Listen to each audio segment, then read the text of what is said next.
Dear students, chemistry MCQ solve master ক্লাসে সবাইকে আবার স্বাগতম জানাচ্ছি। আজকে আমাদের চ্যাপ্টার 7 এর উপর মাস্টার ক্লাসের পার্ট 3 আমরা শুরু করছি এবং আজকের ক্লাসটিতে আমরা তোমাদের 61 থেকে 90 নাম্বার পর্যন্ত এমসিকিউ সলভ করে তোমাদেরকে দেখাবো। আগের দুটো ভিডিওতে তোমরা জানো যে আমরা 1 থেকে 30 এবং 31 থেকে 60 এই পর্যন্ত আমরা গিয়েছিলাম। So let's get started. Okay, so আমাদের এখানে প্রথম 61 নম্বরে যে কোশ্চেনটা দেখতে পাচ্ছ, এইখানে একটা বিক্রিয়া দেওয়া আছে, জারণ বিজারণ বিক্রিয়া, এবং বলা হয়েছে যে এখানে বিজারক কতটি ইলেকট্রন ত্যাগ করে। আমরা জানি যে বিজারক মানে হচ্ছে যে ইলেকট্রন বর্জন করে বা ত্যাগ করে। তাহলে এখানে আমাদের কার্বন ডাইঅক্সাইড এবং কার্বনের বিক্রিয়া আমরা দেখতে পাচ্ছি যে কার্বন মনোঅক্সাইড উৎপন্ন হয়েছে। তো এখন এখানে তোমরা যদি একটু খেয়াল করে দেখো যে এখানে যেহেতু কার্বন একটা মুক্ত মৌলের পরমাণু হিসেবে আছে, নিরপেক্ষ পরমাণু, তাই এটার আমরা জারণ সংখ্যা কি বলি? 0। আর এখানে খেয়াল করো, এই কার্বন ডাইঅক্সাইডের ক্ষেত্রে তোমরা জানো যে একজনের যোজনী আরেক জায়গায় থাকে। সো এখানে মূলত যেটা ছিল সেটা হচ্ছে এরকম যে অক্সিজেনের যোজনী 2, কার্বনের যোজনী হচ্ছে 4, তো C2O4। তো এখানে আসলে পরে 2 আর 4-এর মধ্যে কাটাকাটি হয়ে দেন এটা 1:2 হিসেবে CO2 আমরা লিখি। তাহলে এখানে আসলে অক্সিজেনের জারণ সংখ্যা যেটা নর্মালি আমরা জানি সেটা হচ্ছে 2-, আর কার্বনের জারণ সংখ্যা আমরা যেটা জানি সেটা হচ্ছে 4+। অর্থাৎ এখানে CO2 দেখে আসলে উল্টাপাল্টা করার কিছু নাই, আগের মতনই এদের জারণ সংখ্যাটা এখানে মূলত আছে। তো এখন ঝামেলা হচ্ছে এইখানে যে তোমার দুইটা বিক্রিয়ক থেকে যখন একটা উৎপাদ উৎপন্ন হয় তখন আসলে আমরা এখানে একটু কনফিউশনে পড়ি। বিকজ দেখো এখানে কিন্তু এই প্রথম বিক্রিয়কেও কার্বন আছে, আবার এই দ্বিতীয় বিক্রিয়কেও কিন্তু কার্বন আছে। কিন্তু আমরা তো জানি যে জারণ বিজারণ বিক্রিয়ার ক্ষেত্রে আসলে আমাদের এইটা একটা আলাদা জিনিস আর এই কার্বনটা হচ্ছে একটা আলাদা জিনিস। অর্থাৎ এরা যদি সাপোজ বিজারক হয় তাহলে এটা হবে জারক। সো এখানে একসাথে যে দুইটা কার্বন মনোক্সাইড লেখা, এই জন্য আসলে মেইন কনফিউশনটা লাগে। এটাকে মূলত তোমাদের লেখা উচিত হবে বোঝার জন্য এইভাবে যে একটা কার্বন মনোক্সাইড সাথে আর একটা কার্বন মনোক্সাইড, তাহলে তোমরা আসলে এই জারণ বিজারণ বিক্রিয়ার মূল ব্যাপারটা সহজে বুঝতে পারবে। তো এখানে দেখো আমাদের ধরে নিলাম এই কার্বনটার থেকে এই কার্বন মনোক্সাইডটা আসছে। সো তাহলে এখানে আমাদের মূলত অক্সিজেনের যেহেতু জারণ সংখ্যা হচ্ছে 2-, তাহলে এখানে কার্বনের জারণ সংখ্যা অবশ্যই কি 2+। তাহলে আমরা যদি এইটার সাথে এটার কানেকশন করি তাহলে আমরা বলতে পারবো যে এই কার্বনটা দুইটা ইলেকট্রন ত্যাগ করে এই C2+ এ কনভার্ট হয়েছে। অর্থাৎ এই ক্ষেত্রে আমরা বলতে পারবো যে জারণ হয়েছে। আচ্ছা,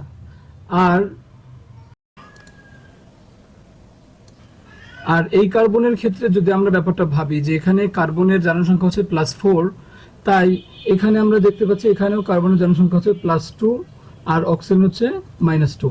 সো তাহলে এখান থেকে আমরা ব্যাপারটাকে যদি মিলাতে চাই এই কার্বনের সাথে, মানে এই কার্বনটা হচ্ছে ওই কার্বন ডাইঅক্সাইডের কার্বন, সো তাহলে আমরা এটাকে এভাবে বলতে হবে যে আমাদের এখানে যে কার্বন 4+ ছিল এটা হচ্ছে দুইটা ইলেকট্রন গ্রহণ করেছে, দুইটা ইলেকট্রন গ্রহণ করে এটা হচ্ছে C2+ এ কনভার্ট হয়েছে। সো তাহলে আমরা কি বলতে পারবো যে এখানে মূলত আমাদের বিজারণ ঘটেছে। সো এভাবে যদি তোমরা এই ব্যাপারটা না দেখো তাহলে আসলে তোমরা এই রিঅ্যাকশনটা সবসময় আসলে গুলিয়ে ফেলবে। সো তাহলে আমাদের জারণ কোন কার্বনের ক্ষেত্রে হয়েছে আর বিজারণ কোন কার্বনের ক্ষেত্রে হয়েছে আশা করি তোমরা বুঝতে পারছো। সো এক্ষেত্রে তোমরা এরকম একই যখন মৌল দুইটা বিক্রিয়কই থাকবে এবং ডান পাশে একটা উৎপাদ থাকবে তখন তোমরা এটাকে এভাবে আলাদা আলাদাভাবে চিন্তা করে দেখবে, তাহলে তোমাদের জন্য বুঝতে সুবিধা হবে। এখন আমরা মূল প্রশ্নে যাই। আমাদেরকে জিজ্ঞেস করেছিল বিক্রিয়াটিতে বিজারক কতটি ইলেকট্রন ত্যাগ করে। এখানে আমরা বুঝতেই পারছি যে এখানে এই কার্বন যেটা নিরপেক্ষ পরমাণু এটা হচ্ছে আমাদের বিজারক। কেন? কারণ এটা হচ্ছে ইলেকট্রন বর্জন করেছে বা ত্যাগ করেছে, দুইটা ইলেকট্রন ত্যাগ করেছে। সো তাহলে আমাদের সঠিক উত্তর হবে হচ্ছে বি, দুইটি।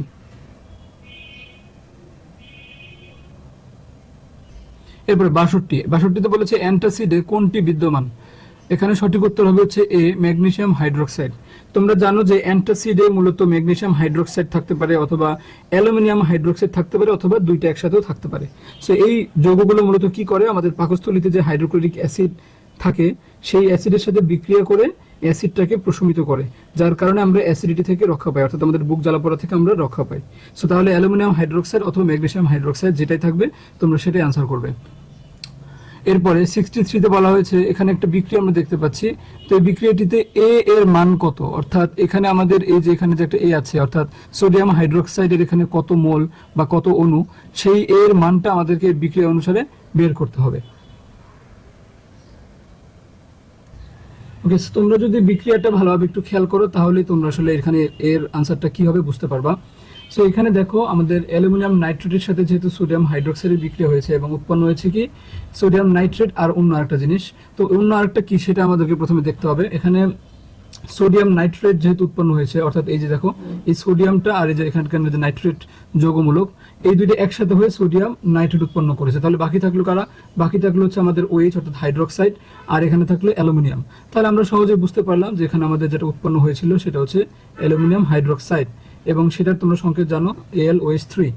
সো তাহলে আমাদের এখানে খেয়াল করো যে এখন আমাদের যৌগটা আমাদের যেটা ফাঁকা ছিল সেটা আমরা পূর্ণ করলাম, কিন্তু এখানে সোডিয়ামের সাথে কত অণু বা কত মোল ছিল খেয়াল করো, তিনটি সোডিয়ামের এখানে আমাদের অণু ছিল সোডিয়াম নাইট্রেটের। সো তাহলে এখানে আমাদের সোডিয়াম যেহেতু পরমাণু তার মানে 3টা লাগবে। সো এইখানে আমাদের এই সোডিয়ামটাকে ব্যালেন্স করার জন্য এখানেও 3 দেওয়া লাগবে। তাহলে কিন্তু এখানে সবগুলোর সঙ্গে দেখবে মিলে যাবে, বিকজ এখানে সোডিয়াম 3টা আছে, এখানে সোডিয়াম এখন 3টা, আবার এখানে OH ওভারঅল 3টা, তাই এখানে আমাদের উৎপাদে দেখতে পাচ্ছি অ্যালুমিনিয়ামের সাথে OH কয়টা? 3টা। সো এইভাবে করে তোমরা এখানে এর মানটা পাবে হচ্ছে 3, অর্থাৎ আনসার আমাদের কি হবে? সি। এরপর আমাদের কোশ্চেনটি হচ্ছে 64, কোন বিক্রিয়াটিতে ইলেকট্রন স্থানান্তর ঘটে? কোন বিক্রিয়াতে ইলেকট্রন স্থানান্তর ঘটে? আমরা জানি যে আমাদের রিডক্স বিক্রিয়া যেগুলো আছে, জারণ বিজারণ, সেগুলোতেই কিন্তু মূলত ইলেকট্রন স্থানান্তর ঘটে। সো এখন এখানে যে 4টা বিক্রিয়া দেওয়া আছে, তোমাদেরকে 4টা বিক্রিয়ার কোনটা কি সবগুলো কিন্তু চিনতে হবে, তাহলে আসলে তো সহজে তোমরা আনসারটা বের করতে পারবা। যেমন এখানে তোমরা যদি বি আর সি দেখো তাহলে দেখবে এগুলো কিন্তু নন রেডক্স বিক্রিয়া। কেন? কারণ এই বি হচ্ছে আমরা দেখতে পাচ্ছি একটা অ্যাসিড একটা ক্ষার আছে, তীব্র অ্যাসিড তীব্র ক্ষার, সেটা হচ্ছে প্রশমন বিক্রিয়া। আবার সিতে যে বিক্রিয়াটা আছে এটা হচ্ছে একটা অধঃক্ষেপণ বিক্রিয়া, কারণ এই যে দেখতে পাচ্ছ সিলভার ক্লোরাইড, সিলভারের যৌগগুলো আমরা জানি যে অধঃক্ষেপ পড়ে, তাই এগুলো হচ্ছে নন রেডক্স বিক্রিয়া যেখানে ইলেকট্রন স্থানান্তর ঘটবে না। আবার ডি নাম্বারে কিন্তু আছে হচ্ছে পানির যোজন বিক্রিয়া, যেখানে ম্যাগনেসিয়াম ক্লোরাইডের সঙ্গে 7 অণু পানি যুক্ত হয়েছে। সো আমাদের সঠিক উত্তর তাহলে এমনিতেই কিন্তু এ হচ্ছে। আর তাছাড়া তোমরা যদি একটু ভেবে দেখো তাহলে বুঝতে পারবে যেটা আসলে কেন রেডক্স বিক্রিয়া, বিকজ এখানে ক্যালসিয়ামের যোজনে আমরা দেখতে পাচ্ছি 0, আর এখানে যখন যৌগটা উৎপন্ন হয়েছে সেখানে কিন্তু ক্যালসিয়ামের যোজন হচ্ছে +2, তাই এখানে ক্যালসিয়ামের কিন্তু জারণ ঘটেছে বোঝা যাচ্ছে। আর তার মানে এখানে আমাদের হাইড্রোক্লোরিক অ্যাসিডের ক্ষেত্রে এখানে বিজারণ ঘটেছে। সো এটা একটা জারণ বিজারণ বিক্রিয়া এবং এখানে ইলেকট্রন স্থানান্তর ঘটে। এর পরের যে প্রশ্নটা দেওয়া আছে এইরকম প্রশ্ন আমরা এর আগে সলভ করলাম এই চ্যাপ্টারেই, সেটা হচ্ছে সুপার অক্সাইড। কারণ তোমরা জানো যে পটাশিয়ামের যদি অক্সাইড হতো নরমালি তাহলে সেটা হতো K2O, কারণ আমরা জানি যে অক্সিজেনের যোজন হচ্ছে 2, সেটা হবে পটাশিয়ামের এখানে, আর পটাশিয়ামের যোজন হচ্ছে 1, সেটা হবে অক্সিজেনের এখানে। তো এখানে যেহেতু কিছু দেওয়া নেই তার মানে এখানে 1ই দেওয়া ছিল। সো এখানে যেটা দেওয়া আছে এটা হচ্ছে KO2, তার মানে এটা কিন্তু আমাদের নর্মাল অক্সাইড না, এটা দেখলে বোঝা যাচ্ছে। সো তোমাদের বইয়ের একটা যে বক্স আমি দেখিয়েছিলাম সেখানে হুবহু দেওয়া আছে যে কোনগুলো সুপার অক্সাইড। তো KO2 অথবা NaO2 এগুলো হচ্ছে সুপার অক্সাইড, এবং সুপার অক্সাইড আসলে হিসাব করার দরকার নেই, এখানে অক্সিজেনের জারণ সংখ্যা অবশ্যই কি হবে? -12। সো তোমরা সরাসরি আনসার দাগাতে পারবে।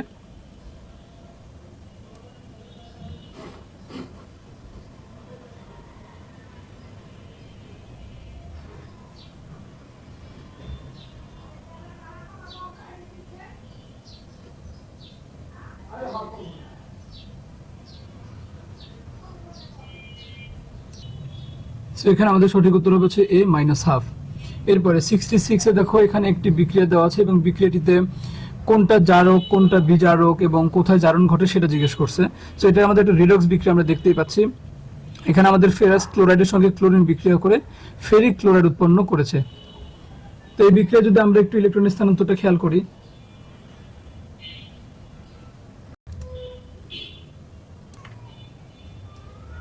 সো এখানে আমাদের বিক্রিয়াটার ক্ষেত্রে আমরা যদি দেখি যে এখানে ফেরাস ক্লোরাইড, এই ফেরাস ক্লোরাইডের এখানে কিন্তু আয়রনের হচ্ছে জারণ সংখ্যা +2, তাহলে এখানে যদি আয়রনের জারণ সংখ্যা +2 হয় আর ডান পাশে আমরা দেখতে পাচ্ছি ফেরিক ক্লোরাইড উৎপন্ন হয়েছে, সো এখানে আমাদের আয়রনের জারণ সংখ্যা অবশ্যই +3। সো তাহলে আমরা যদি এখান থেকে এটার চিন্তা করি তাহলে এখানে আমাদের মূলত কি হয়েছে যে Fe2+ থেকে একটা ইলেকট্রন ত্যাগ হয়ে Fe3+, অর্থাৎ এখানে জারণ ঘটেছে। তাহলে আমাদের সহজভাবে বলা যায় যে আমাদের ক্লোরিনের ক্ষেত্রে কিন্তু সেটা হচ্ছে বিজারণ ঘটেছে। এবং এখানে আমাদের এই Fe2+ যেহেতু ইলেকট্রন বর্জন করে, তাই Fe2+ ফেরাস আয়নটা হচ্ছে বিজারক, আর যেহেতু ক্লোরিনটা হচ্ছে গ্রহণ করে, তাই ক্লোরিন হচ্ছে জারক। আর Fe2+ ফেরাসের ক্ষেত্রে জারণ ঘটেছে, সেটা তোমাদেরকে দেখালামই। সো তাহলে এখানে আমাদের এই প্রশ্নের সঠিক উত্তর হবে ডি, 1, 2 এবং 3। এরপরে 67 বলেছে নিম্নের কোনটিতে জারণ বিজারণ ঘটে, অর্থাৎ কোনটি রিডক্স বিক্রিয়া। তোমরা জানো যে প্রশমন বিক্রিয়া, পানি যোজন বিক্রিয়া, আর্দ্র বিশ্লেষণ বিক্রিয়া, এগুলো কিন্তু কোনোটাই জারণ বিজারণ না, কিন্তু দহন হচ্ছে আমাদের অন্যতম একটি জারণ বিজারণ বিক্রিয়া। এরপরে 68 কোশ্চেনটাও সহজ। এখানে ক্যালসিয়াম এবং ক্লোরিনের বিক্রিয়ায় ক্যালসিয়াম ক্লোরাইড উৎপন্ন হয়েছে, বিক্রিয়ায় কোনটি জারিত হয়েছে জিজ্ঞেস করছে। সো এখানে আমাদের ক্যালসিয়ামের যেহেতু এখানে আমরা দেখতে পাচ্ছি নিরপেক্ষ পরমাণু হিসেবে এটার জারণ সংখ্যা 0 এবং ডান পাশে ক্যালসিয়াম ক্লোরাইডের জারণ সংখ্যা +2। সো তাহলে এখানে ক্যালসিয়াম অবশ্যই 2টি ইলেকট্রন ত্যাগ করে ক্যালসিয়াম 2+ কনভার্ট হয়েছে, অর্থাৎ এখানে ক্যালসিয়ামের ক্ষেত্রে জারণ ঘটেছে বা ক্যালসিয়াম জারিত হয়েছে। সো সঠিক উত্তর হচ্ছে বি, ক্যালসিয়াম। এরপরে 69 এখানে যে বিক্রিয়াটা বলা আছে তোমাদের বই, এটার অপোজিট একটা রিয়াকশন দেওয়া ছিল, অ্যালুমিনিয়াম ক্লোরাইড এবং পানির যে আর্দ্র বিশ্লেষণ বিক্রিয়া সেটা দেওয়া ছিল। সো এখানে তার অপোজিট রিয়াকশনটা দেওয়া আছে এবং এখানে আমাদের সঠিক উত্তর হবে হচ্ছে এ, অর্থাৎ এটি হচ্ছে ইলেকট্রন স্থানান্তর ঘটে না নন রিডক্স হিসেবে এবং এখানে তাপ উৎপন্ন হয়, কিন্তু এখানে অদক্ষেপটা পড়বে না, কারণ যদি এটা অপোজিট ভাবে থাকতো তাহলে আমরা দেখতাম যে অ্যালুমিনিয়াম হাইড্রোক্সাইডের ক্ষেত্রে অদক্ষেপ পড়তো। সো আমি তোমাদেরকে দেখাচ্ছি বিক্রিয়াটা। এই যে তোমরা দেখতে পাচ্ছ এই আর্দ্র বিশ্লেষণ, এখানে কিন্তু এই যে বিক্রিয়াটা দেওয়া আছে এটাই কিন্তু অপোজিট হিসেবে দেওয়া আছে। সো এটা যদি এভাবে থাকতো তাহলে তো আমরা অ্যালুমিনিয়াম হাইড্রোক্সাইডের অদক্ষেপ পেতে, বাট তোমাদের কিন্তু সেখানে ব্যাপারটা সেরকম নাই, উল্টা করে দেওয়া আছে। সো এটাকে আমরা আসলে অদক্ষেপ পড়বে এটা আমরা বলতে পারবো না। এরপরে আমাদের 70তে যেটা বলা হয়েছে যে তীব্র অ্যাসিড এবং তীব্র ক্ষারের বিক্রিয়ায় প্রশমন তাপের মান কত। এটা তো তোমাদেরকে আগে বলেছি, এটা আমাদের মুখস্থ মান, সেটা হচ্ছে 57.34 কিলোজুল তাপ উৎপন্ন হয়। সো আনসার হবে হচ্ছে ডি। এরপরে 71-এ বলা হয়েছে যে Na2S4O6 এই যৌগটাতে সালফারের জারণ সংখ্যা কত। এই যৌগটা এমনিতে আমরা এটাকে সোডিয়াম টেট্রাথায়োনেট নামে ডাকি। তো এখানে আমাদের Na2S4O6 এখানে সালফারের জারণ সংখ্যাটা আমরা একটু বের করে দেখাচ্ছি। Na2S4O6, সো এখানে অক্সিজেনের পার্টটাকে নেগেটিভ ধরো, তো তাহলে -2 × 6, তাহলে এটা টোটাল হবে -12। তাহলে আমাদের এখানে টোটাল লাগবে +12। সো সোডিয়াম আমরা জানি এখানে কন্ট্রিবিউট করছে কত, +1 × 2 মানে +2। সো তাহলে আমাদের এখানে সালফারের কন্ট্রিবিউট করতে হবে +10। সো সালফার যেহেতু এখানে 4টা আছে, সো এখানে সালফারের কন্ট্রিবিউট করতে হবে +10। সালফারের যেহেতু 4টা আছে, সো 4টার ক্ষেত্রে কন্ট্রিবিউট করতে হবে +10, তাহলে একটা সালফারের ক্ষেত্রে কন্ট্রিবিউট করতে হবে +10/4। সো এটা কাটাকাটি করলে হবে 2.5। সো এখানে আমাদের সঠিক উত্তর হবে হচ্ছে 2 + 2.5, অর্থাৎ বি। 72-তে বলা হয়েছে কোন শ্রেণীর বিক্রিয়া সর্বদাই তাপ উৎপাদী। এখানে সঠিক উত্তর হবে হচ্ছে ডি, প্রশমন বিক্রিয়া, কারণ আমরা দেখেছি প্রশমন বিক্রিয়া সবসময় 57.34 কিলোজুল তাপ উৎপন্ন হয়। এরপরে 73-তে বলা হয়েছে যে জিঙ্ক সালফিউরিক অ্যাসিডের যে বিক্রিয়াটা, এখানে কোনটি সঠিক। আমাদের এখানে সঠিক উত্তর হবে হচ্ছে এ, 1 এবং 2, মানে এটা একটা প্রতিস্থাপন বিক্রিয়া। তোমরা দেখতেই পাচ্ছ যে জিঙ্ক আর হচ্ছে সালফিউরিক অ্যাসিডের যে বিক্রিয়াটা উৎপন্ন হয় জিঙ্ক সালফেট আর হচ্ছে হাইড্রোজেন। সো এখানে জিঙ্ক যেহেতু অধিক সক্রিয় ধাতু, তাই জিঙ্ক হাইড্রোজেনটাকে রিপ্লেস করে দেয়, অর্থাৎ প্রতিস্থাপন করে ফেলে এবং নিজে সালফেটের সঙ্গে যুক্ত হয় এবং তখন উৎপন্ন হয় জিঙ্ক সালফেট আর হচ্ছে হাইড্রোজেন। তাই এটি অবশ্যই একটি প্রতিস্থাপন বিক্রিয়া। আবার এটা রিডক্স বিক্রিয়া। এখানে তোমরা খেয়াল করো এখানে জিঙ্কের কিন্তু জারণ সংখ্যা 0, কিন্তু এই যৌগে কিন্তু জিঙ্কের জারণ সংখ্যা +2। সো তাহলে এখানে জিঙ্কের ক্ষেত্রে জারণ হয়েছে, আর অর্থাৎ জিঙ্ক জারিত হয়েছে এবং সালফিউরিক অ্যাসিড এখানে হাইড্রোজেনের ক্ষেত্রে এটা কি বিজারিত হয়েছে, কিন্তু এটা কিন্তু প্রশমন বিক্রিয়া না, কারণ এটা এখানে তো কোনো অ্যাসিড বা ক্ষার নেই। সো এটা সহজেই বলা যায় 1 ও 2 আনসার। এরপরে 74-এ দেখো আমাদের যে টিন অর্থাৎ স্ট্যানাম, সেটার সঙ্গে ক্লোরিনের বিক্রিয়ায় স্ট্যানাস ক্লোরাইড উৎপন্ন হয়েছে। তো এই বিক্রিয়াটিতে কোনটি আসলে জারিত এবং বিজারিত হচ্ছে আমাদেরকে দেখতে হবে। সো আমরা যদি দেখি যে স্ট্যানাম তার সঙ্গে হচ্ছে আমাদের ক্লোরিন এবং উৎপন্ন হবে স্ট্যানাস ক্লোরাইড। সো এখানে খেয়াল করো এখানে আমাদের এই যে স্ট্যানাম যেটা, এখানে এটা কিন্তু মুক্ত বা নিরপেক্ষ পরমাণু, তাই এটার কিন্তু জারণ সংখ্যা 0। আবার ক্লোরিনও কিন্তু এখানে নিরপেক্ষ অণু, তাই এটার জারণ সংখ্যা এখানে কি 0। কিন্তু আমরা যখন যৌগটা খেয়াল করবো এখানে স্ট্যানামের কিন্তু জারণ সংখ্যা +2 আর ক্লোরিনের কিন্তু একটা ক্লোরিন পরমাণুর ক্ষেত্রে জারণ সংখ্যা হচ্ছে -1। সো তাহলে আমরা বুঝতে পারলাম যে আমাদের এই স্ট্যানাম যেটা, এটা হচ্ছে 2টা ইলেকট্রন ত্যাগ করেছে অর্থাৎ জারিত হয়েছে এবং স্ট্যানাম 2+ কনভার্ট হয়েছে। আর ক্লোরিন যেটা আছে এটা আসলে 2টা ইলেকট্রন গ্রহণ করে এই Cl2 যেটা, এটা তো কনভার্ট হয়েছে। সো তাহলে এটা হচ্ছে আমাদের স্ট্যানাম জারিত হয়েছে আর ক্লোরিন আমরা বলতে পারি বিজারিত হয়েছে। কিন্তু ধাতব মৌলটি অবস্থান্তর মৌল কিনা এটা হচ্ছে একটা কথা। এখানে স্ট্যানাম মৌলটি তোমরা যদি পর্যায় সারণীর দিকে খেয়াল করো তাহলে দেখবে যেটা হচ্ছে গ্রুপ 14 এর মৌল। সো গ্রুপ 14 এর মৌল, তার মানে এটা কিন্তু পি ব্লকে অবস্থিত। সো এটা ডি ব্লকে অবস্থিত না, সো এটা অবশ্যই অবস্থান্তর মৌল এমনিতেই হবে না। এরপর 75 খুব সহজ প্রশ্ন, কোনটি তাপ উৎপাদী বিক্রিয়া? এখানে তোমরা এই যে ডি নম্বরে যে বিক্রিয়াটা দেখতে পাচ্ছ এটা হচ্ছে আমাদের অ্যামোনিয়া উৎপাদনের যে বিক্রিয়াটা তোমরা আগে একটা প্রশ্নে আমি দেখিয়েছিলাম। তো অ্যামোনিয়া উৎপাদনের বিক্রিয়াটিতে আমরা দেখেছি 57 কিলোজুল তাপ উৎপন্ন হয়। সো এখানে আমাদের তাপ উৎপাদী বিক্রিয়া হবে ডি। এরপর 76 এখানে আমাদের সোডিয়াম সালফেট, এখানে সালফারের জারণ সংখ্যা কত বের করতে হবে? এটা খুব ইজি। এখানে দেখো অক্সিজেনের পার্টে কিন্তু আমাদের -2 × 4 অর্থাৎ -8। সো তাহলে এখানে টোটাল আমাদের +8 বানাতে হবে। তো সোডিয়াম এখানে কন্ট্রিবিউট করতেছে তোমরা দেখো +1 × 2 অর্থাৎ +2। আর তাহলে সালফারের এখানে কন্ট্রিবিউট করতে হবে কত? +6, তাহলে টোটাল হবে +8। সো আমাদের সঠিক উত্তর হবে হচ্ছে ডি +6। এরপরে 77 ক্যালসিয়াম অক্সাইডে ক্যালসিয়াম ধাতুর জারণ সংখ্যা কত?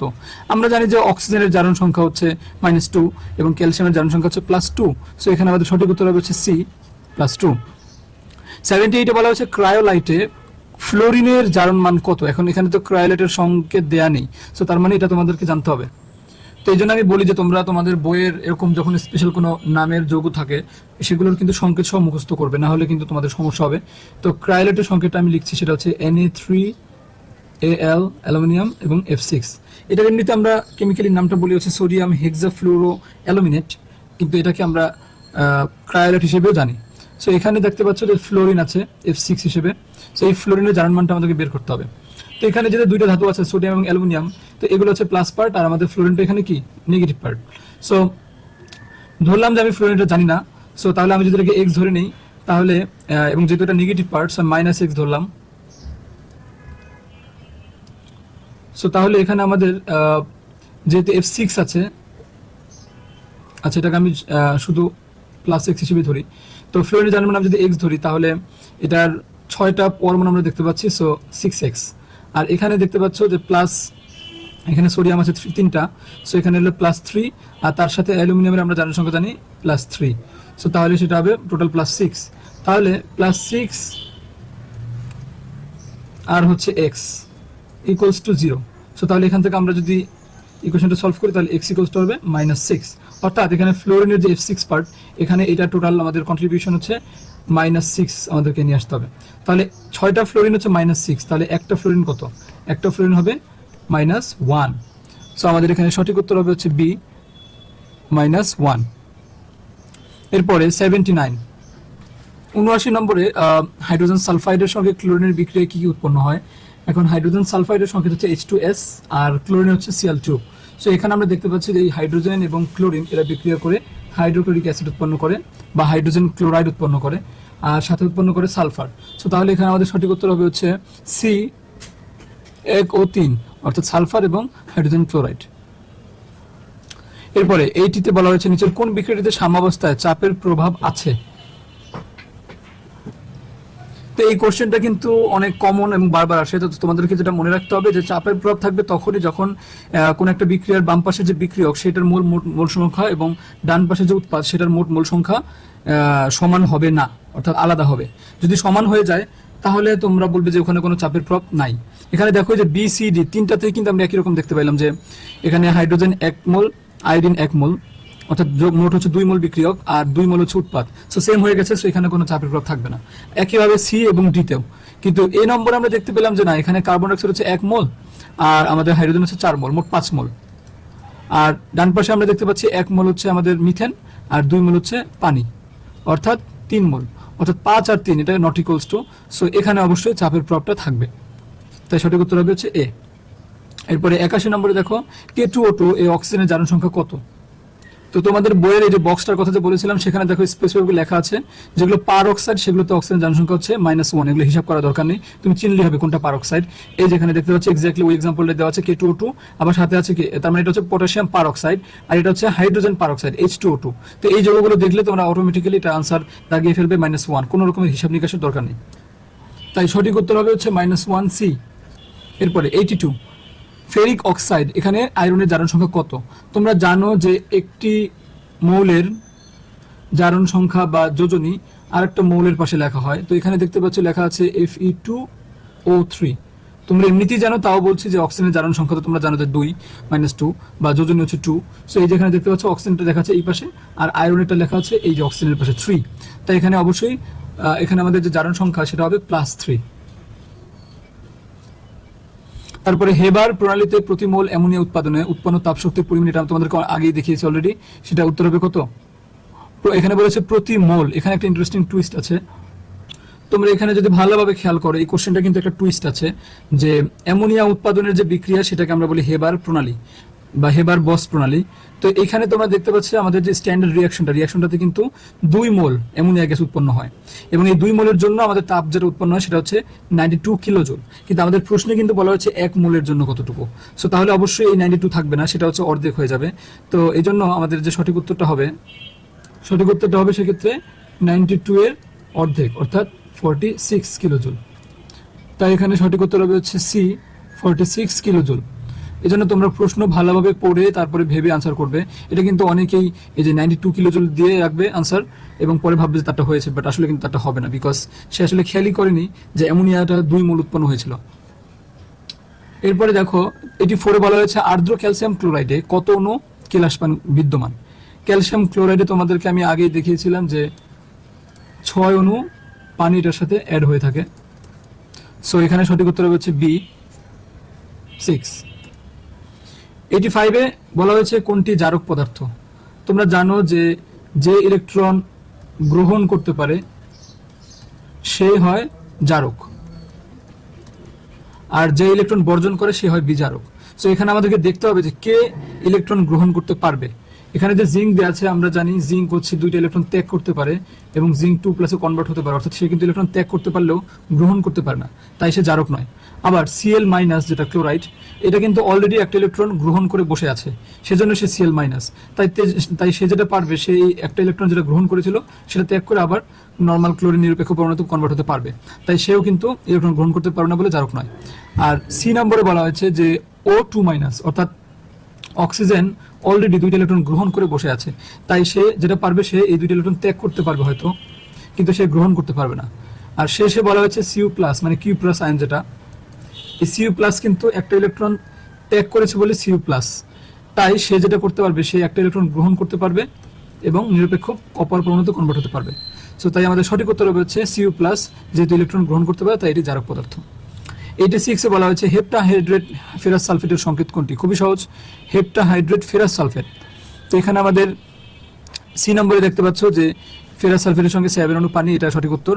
কিন্তু এখানে হেপ্টাহাইড্রেট এখানে আরেকটা ছিল ডি নম্বরে, কিন্তু সেটা কিন্তু ফেরাস সালফেটের সংকেত, সেটা কিন্তু ফেরাস সালফাইড হয়ে গেছে।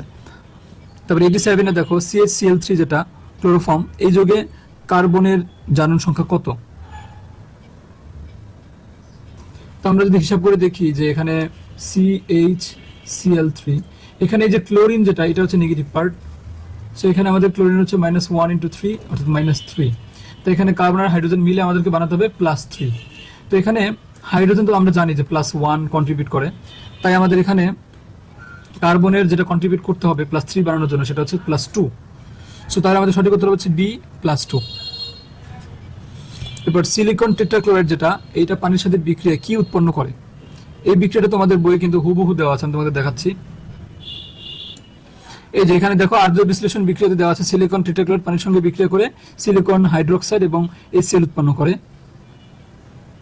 তো এখানে আমাদের সঠিক উত্তর হচ্ছে বি, সিলিকন হাইড্রোক্সাইড। তো শিক্ষার্থীরা তোমরা খেয়াল করো, তোমাদের অনেকেই বলে থাকো যে টিচাররা পরীক্ষায় বইয়ের বাইরে থেকে বা কোনো কঠিন প্রশ্ন করে, কিন্তু আসলে কিন্তু সেরকম ব্যাপারটা না, বিশেষ করে বোর্ডে তো সেটা নাই। বোর্ডে কিন্তু অবশ্যই তোমাদের বইয়ের যে রিয়াকশনগুলো থাকে সেগুলো থেকেই কিন্তু মূলত প্রশ্নগুলো করা হয়, যেটার আমি প্রমাণ তোমাদেরকে প্রতিনিয়ত বই থেকে হুবহু দেখিয়ে দিচ্ছি, যাতে তোমরা বুঝতে পারো যে হ্যাঁ কথা সত্য। সো তাই তোমরা যেটা করবে যে বইয়ের যে রিয়াকশনগুলো আছে এগুলোই বারবার প্র্যাকটিস করবে এবং এগুলো সম্পর্কে ভালোভাবে কমপ্লিট একটা আইডিয়া রাখবে, তাহলে তোমাদেরকে আসলে কেউ আটকাতে পারবে না। 89-এ বলা হয়েছে যে জিঙ্ক অক্সাইডের সাথে যে কার্বনের বিক্রিয়া, এখানে কোনটি জারক। জারক মানে কি, যেটা ইলেকট্রন গ্রহণ করতে পারে। সো এখানে দেখতে পাচ্ছ যে জিঙ্কের জারণ সংখ্যা হচ্ছে +2, আর এখানে জিঙ্কের জারণ সংখ্যা হচ্ছে কি 0। তাই আমরা যদি বলি যে জিঙ্ক 2টা ইলেকট্রন গ্রহণ করে জিঙ্ক এখানে জারণ সংখ্যা 0 তে কনভার্ট হয়েছে, তাহলে কিন্তু সেটা আমাদের ভুল হবে না। সো তাহলে আমাদের এখানে যে জিঙ্ক অক্সাইড যেটা আছে, এই জিঙ্ক অক্সাইডটাই হচ্ছে আমাদের কি জারক। আর লাস্ট আজকের ভিডিওতে 90 নম্বরে যেটা বলতে যাচ্ছি যে অ্যামোনিয়ার উৎপাদনের যে বিক্রিয়ায় ডেলএইচ এর মানটা তোমরা জানো যে সেটা হচ্ছে একটু আগে বললাম যে 92 কিলোজুল তাপ উৎপন্ন হয়। সো যেহেতু তাপ উৎপন্ন হয় তাই মাইনাস মান, ডেলএইচ এর মান মাইনাস, সো তাহলে আমাদের উত্তর হবে -92 কিলোজুল। তো তোমরা কিন্তু ভুলেও +92 দাগাবে না, কারণ সেটা হচ্ছে তাপ হারের ক্ষেত্রে, আর আমরা জানি এটা হচ্ছে তাপ উৎপাদী বিক্রিয়া। সো এই ছিল আজকের ভিডিওটি। আজকের ভিডিওতে আমরা তোমাদের 61 থেকে 90 30টা এমসিকিউ সলভ করে দিলাম। তো এরপর আমাদের লাস্ট যে ভিডিওটা হবে সেটা হচ্ছে একেবারে 91 থেকে 124 পর্যন্ত, তাহলে আমাদের চ্যাপ্টার 7 এর সকল বোর্ড কোশ্চেন এবং ইম্পর্টেন্ট এমসিকিউ গুলো কিন্তু সলভ হয়ে যাবে। সো আশা করি পরবর্তী ভিডিওতে তোমাদেরকে সাথে পাবো। ততক্ষণ পর্যন্ত আল্লাহ হাফেজ।